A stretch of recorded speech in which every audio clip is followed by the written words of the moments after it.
Thank you. So actually, we're going to start with a gathering technique for 60 seconds. So I'm going to invite you to put your hands on your lap, put your feet on the floor, with your back straight but not rigid. And close your eyes if you're comfortable with that. And just connect, just find your breath.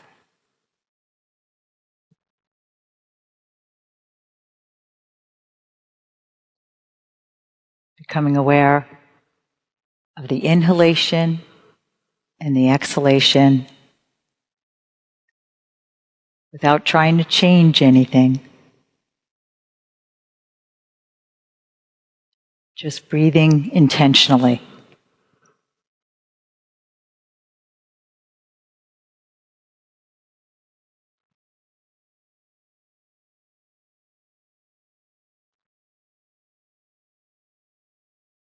And if your mind wanders, no matter how compelling, just noticing what your thoughts are with curiosity and deep compassion, and bringing your attention and your awareness back to the breath.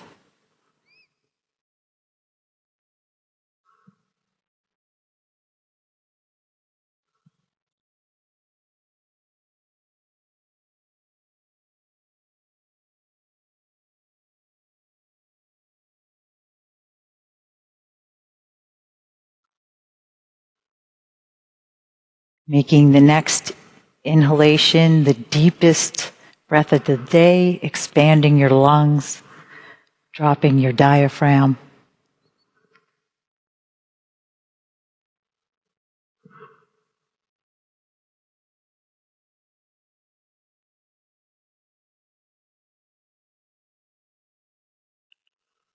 And for the next 10 seconds, see if you can intentionally just focus on the breath only.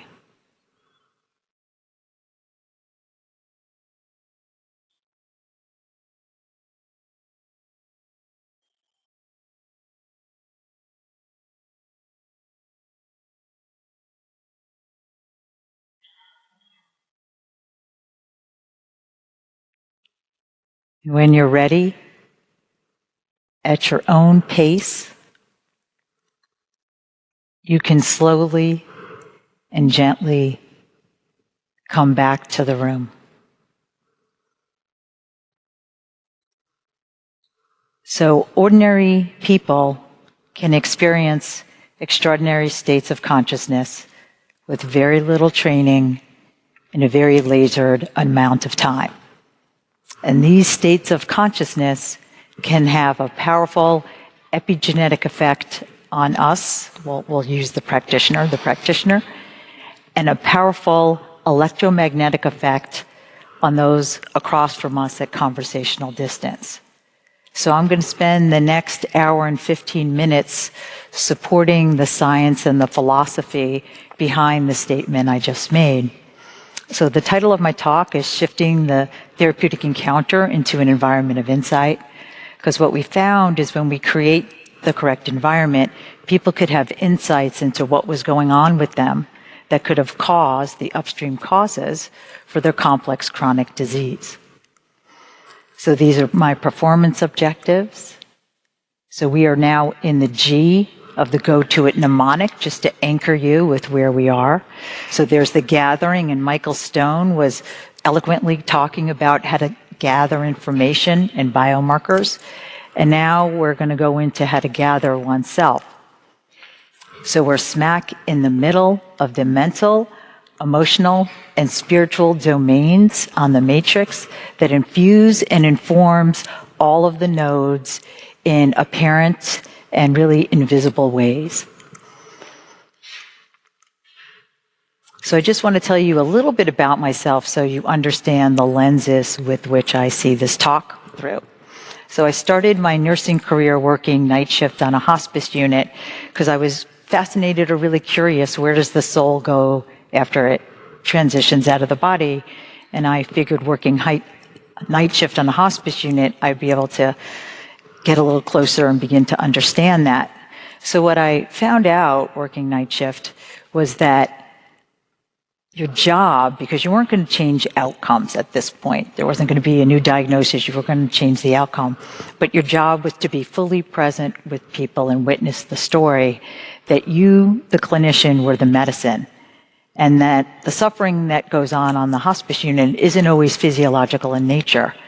More times than not, it's also psychological.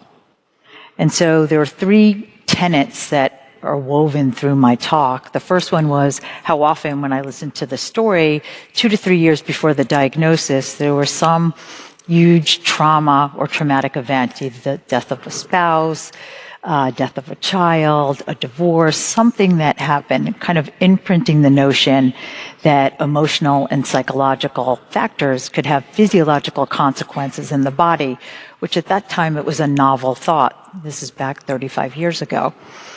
The second thing that I noticed is that witnessing the patient's story with presence and curiosity, and what Dave Rakel calls deep listening, can actually facilitate insight and facilitate healing.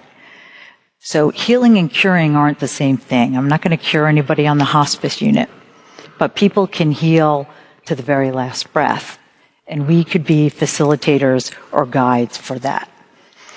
The other pattern I noticed as I listened to all these stories was that oftentimes it was these unconscious choices that people made throughout their lives. Unconscious choices in what they were eating, who they were hanging out with, who they married, many kind of random things that they didn't bring to light until they were telling their story and had the opportunity. These unconscious choices led them on this road to chronic disease. And I began to think in kind of a functional medicine way, if you bring forth the consciousness, the unconscious choices people are making on the road to chronic disease, could you change the outcome? So the therapeutic encounter. This is a question for you guys. Do you think the practitioner's emotional state or your emotional state impacts the biomarkers, not just the emotional state, but the biomarkers of the client sitting across from you at conversational distance? Who thinks yes? Okay, that's good. About 75%. So this is Dave Rakel. How many of you know Dave Rakel's work? Not a lot of you. Well, we're going to be talking about him. He's been doing some groundbreaking work. He said, we often give the credit of healing to the physical external factors, but what happens between the clinician and patient before the pill is prescribed may prove to have a stronger effect. So let's look deeper into these invisible forces. So empathy. Let's start with the definition. It's listening with intention and accurately reflecting back feeling states. It's the root of compassion, but slightly different than compassion. But a key component is not just that you're accurately reflecting back feeling states. So it's like the tell of the go-to mnemonic, the telling of the story, but that you deeply care about the person sitting across from you. So Dave was at University of Wisconsin, and he decided to study the power of the invisible forces of empathy on outcomes. And so what he chose to study was the common cold. So it was a 3-arm study where he took residents and he brought in an acting coach. And so there was one arm, people with the common cold, that got no treatment at all, one arm that got the standard of care, and the other arm who worked with a acting coach to learn how to connect deeply with patients. So unconditional positive regard is what they called it to get it through the IRB. It's because he said they couldn't use the word love. And so what he found, it's pretty predictable, that the people who got the standard of care didn't do so well. The people who got the enhanced connection actually did the best. But who do you think did the worst out of all 3 arms? The people who got no care or the standard of care? The standard of care. So to me, it was interesting to see that empathy, those who scored highest on empathy, actually had a decreased severity and duration, and they had an improvement in IL-8 and neutrophil count. They had real change in biomarkers. But to me, the thing that I took away from the study is that the people who did the standard of care and were disconnecting from the patient actually did worse than not seeing a clinician at all. And we all have bad days, but just, think about the implications of that. If you're having a bad day, it's probably best for your patients if you're not even there, right? The implications are really profound. So what can we do about this? So this is a great book, The Compassionate Connection, The Healing Power of Empathy and Mindful Listening, or Deep Listening, by Dave, that's just come out. And I like the way he uses the word therapeutic ceremony. So if we focus our intention on the invisible forces in the therapeutic ceremony, we are more powerful than the medicine we prescribe. How we prescribe the medicine that we prescribe and how we are in that encounter actually influences physiology and psychology and biomarkers. So these are more studies that have been done on the invisible forces of empathy. High empathy scores for physicians associated with improvements in hemoglobin A1C and LDL cholesterol. High empathy scores for physicians is associated with a decrease in metabolic complications. And high empathy scores, this is a study of 868 patients, high empathy scores, and these scores are, the clients or the patients are rating the clinicians. So it's their personal experience, their perceived experience, that they had a decrease in all-cause mortality with type 2 diabetics. So that's pretty impressive. So what are the ingredients that go in? We deconstructed it as an organization. We had a group that got together to talk about, well, what are the ingredients? Go back to the clinic and think about the encounters that go well, deconstruct it, and come back and let's talk about what it is. And so when we got back together, these are the things that we all said. These were the overlaps, is that there's a level of intentionality. That intentionality forms the matrix of healing. And that is the desire to heal without a specific outcome. So it's not doership. I want this patient to blah, blah, blah. It's the desire to be of deep service, whatever that means in that particular situation, because we as clinicians don't always know what that means for the client. And there's a centering or a ritual before you enter the therapeutic ceremony with a client where you center yourself. And we just did a brief, that was only a little over 60 seconds when we first started this. We did a very fast breathing technique. But all it takes is 60 seconds or less to change you from sympathetic nervous system to parasympathetic nervous system. And really within 20 seconds, you can bring yourself into the present moment. And when you're in the present moment for 20 seconds of focused attention on anything or anybody, you actually increase brain-derived neurotrophic factor and you begin to change the neuroplasticity of your brain, besides the fact that you emit different electromagnetics. And then the art of being present. That's being in the present moment. So Christy may have said this on Monday, but only 7% of communication is the verbal word. 7%. The other 93% is tonal frequencies, it's electromagnetics, it's all the other invisible forces that people pick up on. And so I heard this once and I never forgot it. People don't remember what you said. They remember how you made them feel. And it's so true. So that's what we're talking about with the presencing. These are some of the things that we faculty, I'm going to go through a bunch of slides, put as reminders in our offices. Stop, breathe, focus. Breathe, laugh. Listen. I actually have a sign both on my laptop and on the door when I walk into my exam room. So I love this quote. When love and skill work together, expect a masterpiece. So creating masterpieces in medicine, bringing back the art of medicine. So I'm using left brain, right brain, kind of metaphorically. I don't think the brain is that linear. I think it's more non-local. But for teaching purposes, the left brain is concerned with more analytical information and day-to-day tasks, and we need to be very good at that if we're in medicine. But the right brain, we have right brain kind of atrophy, really. Right brain is right here, right now. It's in the moment. It's intuitive. It speaks in symbols, images, and pictures. And we don't always access that or use it very well. We kind of shut down our medical intuition. But there's a third component in creating masterpieces, and that's the drop down and engaging with the heart. The electromagnetics of the heart are 60 times greater than that of the brain. So anything you can do to change the heart rhythms is going to have a powerful impact on psychology and physiology. So I have another question for you guys. Do you think it's possible for the magnetic signals radiated by the heart of one individual to influence the brain waves of another at conversational distance? Okay, so let's see what the data shows. This is from the Institute for HeartMath. So there's an intriguing body of research that illuminates the critical role of the ascending input from the heart for the generation of perception and motion in the brain. So the research is demonstrating that the heart has its own nervous system and that the heart sends more neural traffic to the brain than the brain sends to the heart.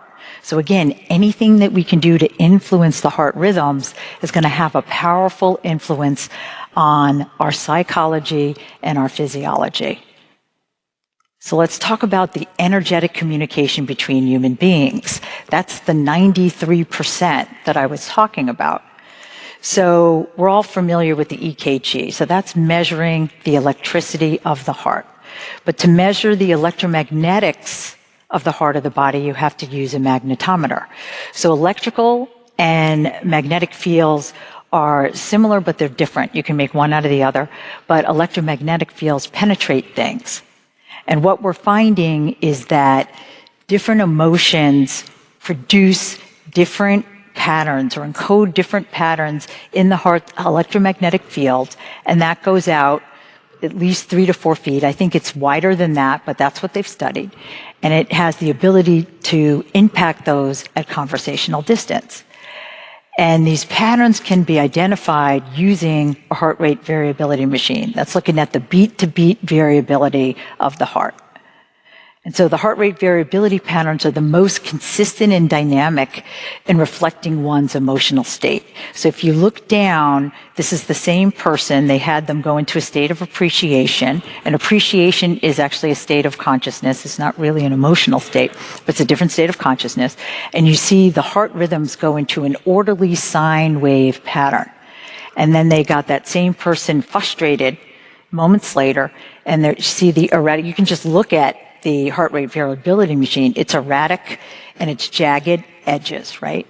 And so these different states will encode different information in the electromagnetic fields, and we can measure it. So coherent states, like the gratitude state, actually facilitates cortical function of the brain. It gives you access to the prefrontal cortex. You can think better, clear, calm, and kind. That's what you think about when you're in the prefrontal cortex. Clear, calm, and kind. The amygdala, the midbrain, that's frustration. So when you're in a place of frustration, it inhibits you from going to the prefrontal cortex and the executive function, and you get a limbic hijack. And it's off to the races what that's going to look like for you, right? It can look like anger, it can look like lashing out, it can look like depression. And so what we're finding is that, you know, a lot of people, when I teach meditation, say they're coming because they're looking for relaxation. But actually, even deeper than relaxation, when you get people into these states of gratitude and loving kindness, you're actually recruiting different parts of the brain. You're recruiting the mammalian caretaking parts of the brain. You're strengthening that. And so there's deeper healing. We've found this with them, deeper healing, and it changes the structure of the brain and how you interact across the board in your life. So this is one of the studies they did. And so they had 2 people sitting across from each other, and they were measuring their heart rate variability, and they were looking at brain waves, sitting across from each other, not paying attention, not touching. You see, there's no syncing up.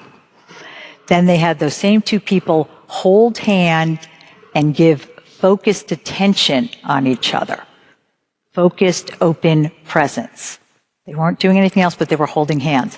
And you see there's a syncing up between the R rhythms of the heart and the brain waves and the alpha waves of the brain. Then they had them drop hands, so they're no longer touching. And they had subject 2 go into a deep state of gratitude. It put that person's brain in an alpha wave state, and the heart rhythms of the person across to them at conversational distance began to sync up with theirs. So this is an overlay of the high degree of synchronization that happens between the alpha waves of the brain and the heart, the R waves of the heart at the person in conversational distance. So the degree of coherence, what that means is the longer you stay in a state of gratitude, the more impact it has on the alpha and gamma waves of your brain, and the larger degree of synchronization you're going to have with the heart rhythms and ultimately the brain rhythms of those at conversational distance. So what are the implications? There's implications across the board in your personal life, with your family, with your friends, with your spouses. But what are the implications for practitioners? So coherence and heart rhythm facilitates cortical function of the brain. It gives you access to the prefrontal cortex and the executive function. Coherence and heart rhythm facilitates intuitive listening, the emergence of empathy, which is the root of compassion, creative care plans, and really your medical intuition. And it creates an environment where insight is possible. And this insight is bidirectional. It's insight for you, the clinician. Have you ever been with somebody and all of a sudden you get this idea, you don't even know where it came from, to do something novel that it might just work? That's your medical intuition based on your experience, but based on insight. And the client's intuition about what could it be that's going on in their life that is actually mediating this symptomatology that they're genetically predisposed to. Something they hadn't thought about. Something more expansive in their relationships, perhaps. This is two people wearing a Holter monitor, doing appreciation. You see the syncing up of the heart that happens, doing appreciation for each other. This is a husband and wife wearing Holter monitor to bed that report having a really good marriage, and see the syncing up that happens. I don't know about you guys, but I have a lot of clients in my practice that are sleeping with people that the marriages aren't so great and there's a lot of discord. So you wonder, how is that impacting their electromagnetics and influencing the symptomatology that they're showing up with in your office? This is a mother and a baby. So they had the mom holding the baby, and she's giving the baby focused attention. She's not going through her grocery list. And there's a syncing up of the baby's brain waves on the mom's heart rhythm when she's doing that.